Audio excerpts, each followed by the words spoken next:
안녕하세요. 철학하는 로프공 철로입니다. 우리나라가 왜 리더가 될 수밖에 없는지 얘기해볼까 합니다. 그리고 리더는 어떤 생각을 가져야 되는지. 그러니까 우리나라는 리더가 될 수밖에 없습니다. 지금 미국은 자기 살겠다고 아주 이기적인 모습을 보이고 있죠. 전 세계는 반감을 가지고 있습니다. 자, 우리나라의 무슨 신화라고 하죠? 건국신화라고 하죠. 건국신화를 보면 이 단군 할아버지가 우리나라를 건국하면서 어떻게 하라고 하나요? 호랑이와 곰이 사람이 되고 싶어 했습니다. 근데 호랑이는 그 기간에 마늘과 쑥을 먹으면서 참으라고 했는데 호랑이는 참지 못하고 나가버렸죠. 근데 참고 견딘 곰이 사람이 되면서 이 단군 할아버지가 홍익인간이라는 이념으로 사람을 되게 했습니다. 이 홍익인간이 뭡니까? 널리 인간을 이롭게 해라. 이 자체가 이타적인 사상이죠. 우리나라는 시초 자체가 이타적인 사상입니다. 그래서 지금 이기적인 이 미국을 보면서 한멸을 느낀 사람들이 아마 우리나라의 이 이타적인 모습에 아마 반하지 않을까 싶습니다. 그 시초가 지금 K 문화로 나온다고 생각해요. 이 홍익 인간의 기본인 사상이 아마 제가 지금 주장하는 공배주의에 들어간다고 생각합니다. 공배주의 자체가 내 이익보다는 전체의 이익을 생각하는 거니까요. 널리 사람을 이롭게, 널리라는 게 많은 사람들을 얘기하는 거겠죠.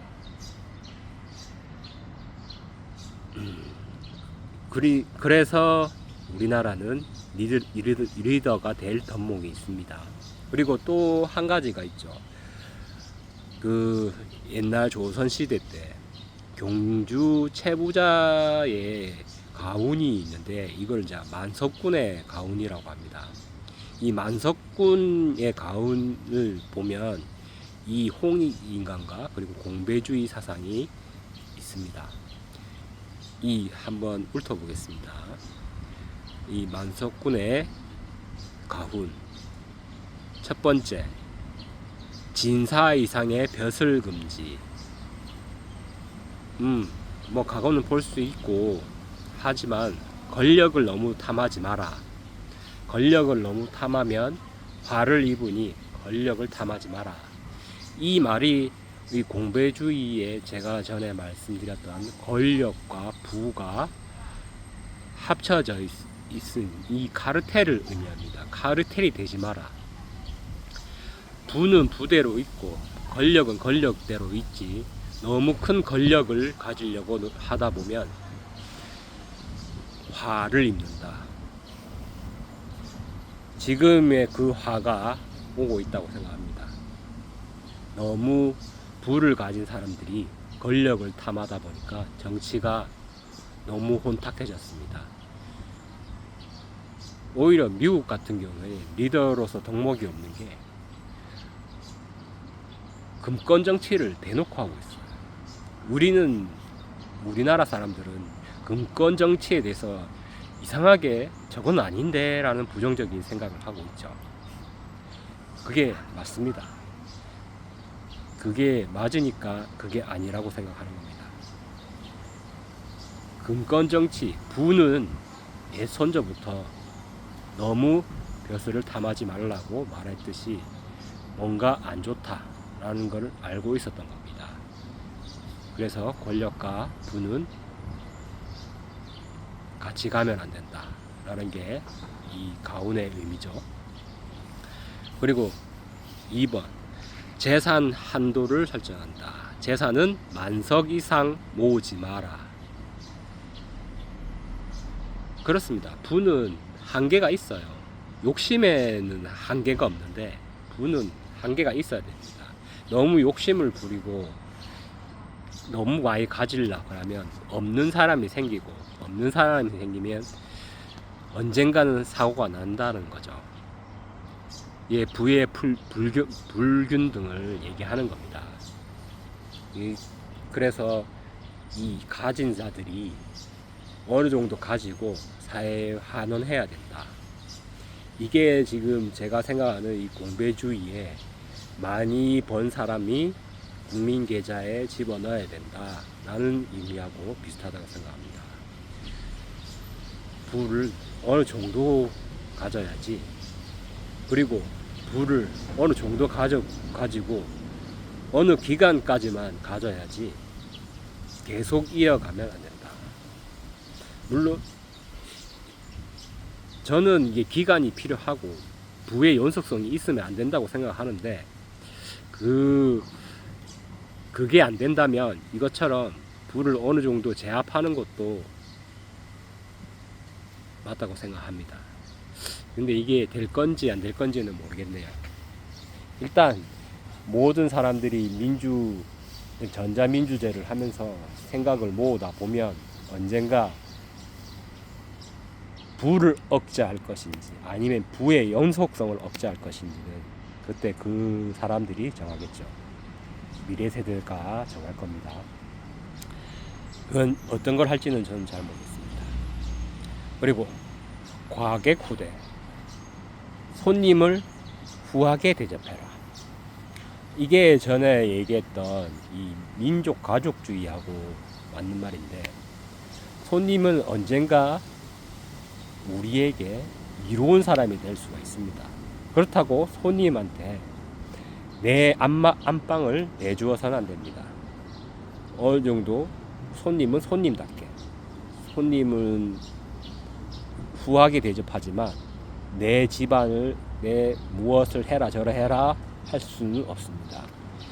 대신에 후하게 대접하면서 사후에 우리가 언젠가는 도움을 받을 수 있으니까 후하게 미래에 대한 투자를 한다는 생각으로 후하게 대접하라.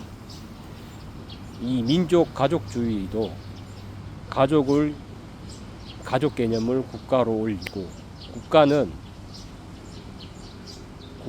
리더가 되는 우리나라의 국가는 이 다른 나라를 가족으로 할 수는 없습니다. 다른 나라까지 월드가 되려면 이 상대가 있어야 돼요. 우리나라는 원래 상대평가죠. 가족이 되기 위해서는 다른 가족이란 게 있어야 되는데, 이 다른 가족이 없고 외계인이 나타난다면 아마 세계 가족주의가 될 수 있죠. 근데 외계인이 안 나타나는 이상 상대가 있어야 됩니다. 그래서 세계 가족주의는 힘들고 한민족 민족 가족주의를 하고, 세계는 손님으로 대접하자. 손님으로 대접하고 내정 간섭은 받지 않으며 대신 오늘 우리한테 찾아왔을 때 반갑게 맞이해야 된다 라고 생각합니다. 이념으로 구분지어 이 나라는 안 돼, 저 나라는 안 돼, 그건 아닙니다.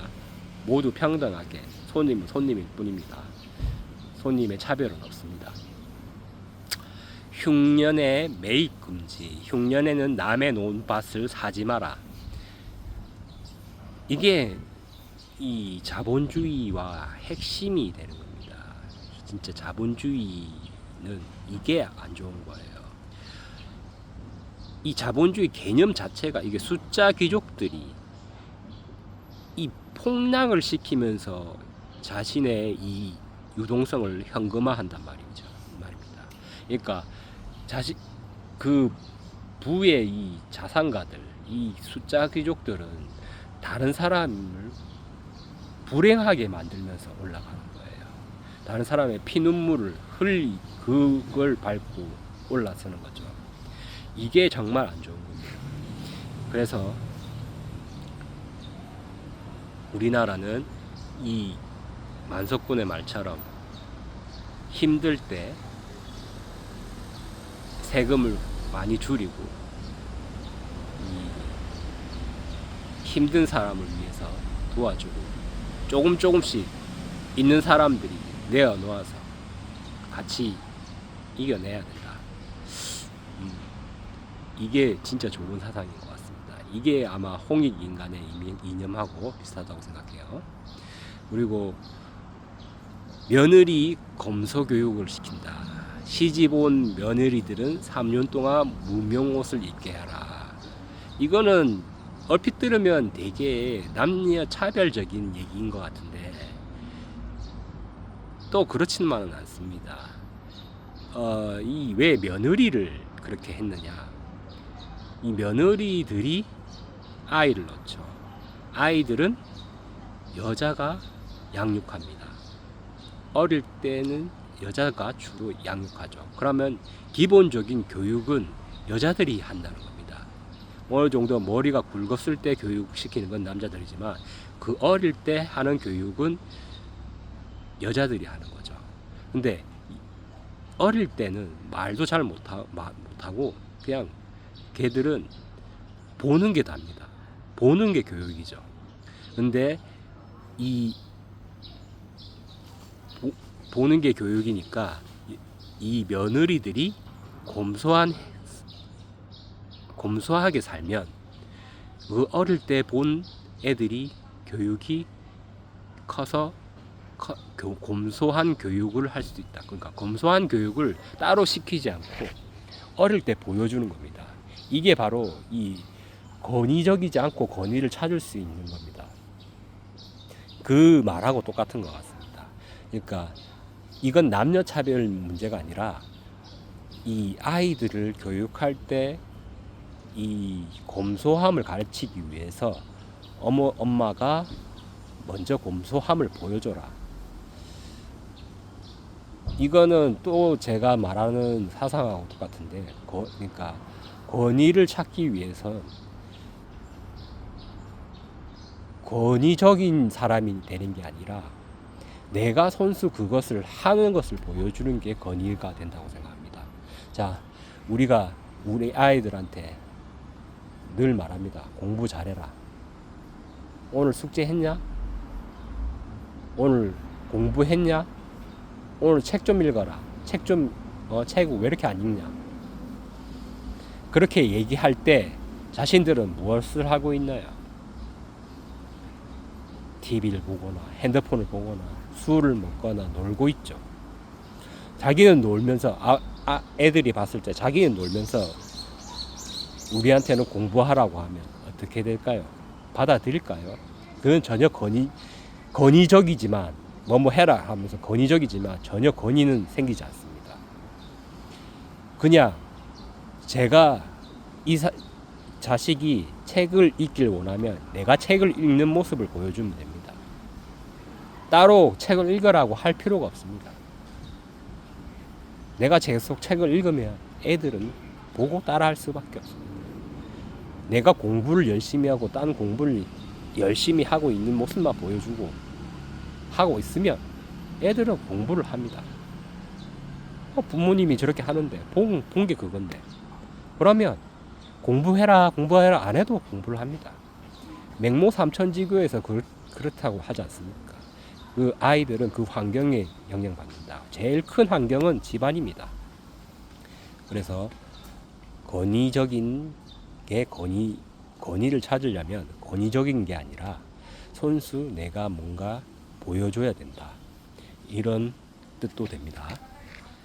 그리고 이웃의 구제, 사방백리 안에 굶어 죽는 사람이 없게 해라. 이게 핵심입니다. 핵심. 진짜 이 공배주의의 핵심은 이겁니다. 사방팔방에 굶어 죽는 사람이 없는 게 이 얼마나 큰 겁니까? 자신이 그럼 굶어 죽게 없게 하려면 자신이 베풀어야 됩니다. 흉년이나 이렇게 들면 곡식이 없어요. 그러면 자기가 있는 부를 다 내놔야 돼요. 이게 큰 겁니다. 이게 부가 연속되지 않고 이어갈 수 있는 큰 힘이죠. 이게 지금 유동성은 계속 마르고 있습니다. 왜 마르냐? 이 돈 많은 놈들이 돈을 풀질 않아요. 가진 것들이 더 가지려고 하니까 이 돈의 정체가 생기는 거죠. 그리고 이 돈의 정체는 대를 이어서 갑니다. 대물림이죠. 부는 정체되는 게 커지기도 하면서 그 자리에 계속 있습니다. 옛날에 이 만석군들은 안 좋고 힘들고 할 때 자신의 부를 다 내놓습니다. 굶어 죽지 않게. 자신들의 이득을 가질 수 있지만 다 내어놓아요. 그래서 이 돈이라는 것이 힘들 때 내어놓으니까 다시 돌죠. 정체되는 게 만약에 인플레이션이 와서 굶어 죽는 사람이 생긴다. 그러면 있는 사람들이 풀고 그러면 인플레이션이 낮아지죠. 인플레이션이 낮아지면서 디플레이션 뭐 나쁘다고 하는데 나쁜지는 왜 나쁜지는 잘 모르겠어요. 뭐 경기 침체 뭐 이런 그건 다 제가 볼 때는 이 자본주의 옹호하기 위한 다 자본주의 옹호론자들 얘기고 인플레이션이 와서 힘들면 있는 자들이 풀고 돈을 유통시켜서 돌게 해서 다시 디플레이션을 가게 하고 이렇게 지그재그면서 물가는 약간의 상승이 있어도 완만한 상승 거의 평평하게 보일 정도로 완만하게 상승이 돼야 된다고 생각합니다. 그것을 위해서 이 공배주의가 필요하다고 생각합니다. 이 개인 사람한테 맡기니까 사람은 믿을 수가 없는 겁니다. 그래서 시스템을 만들어야 된다. 시스템을 믿자. 여러분은 저도 이렇게 뭐 이타적인 말을 한다고 해도 저를 믿지 마십시오. 저도 어떻게 보면 이 유튜브를 해서 아니면 나중에 책을 낼 건데 책을 해서 돈을 벌고 싶어 하는 사람입니다.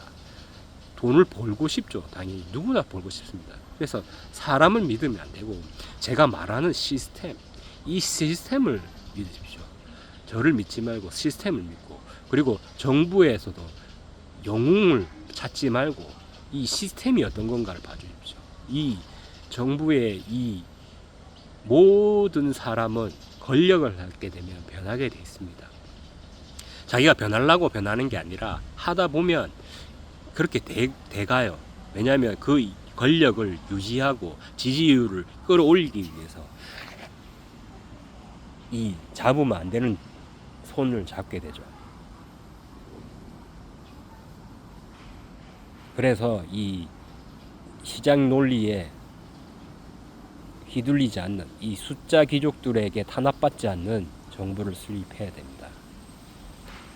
그래서 이 한국에서는 절대 굶어 죽는 사람이었고 이 반지하에 살아서 물에 잠겨서 죽는 사람이 없게 만들어 봅시다.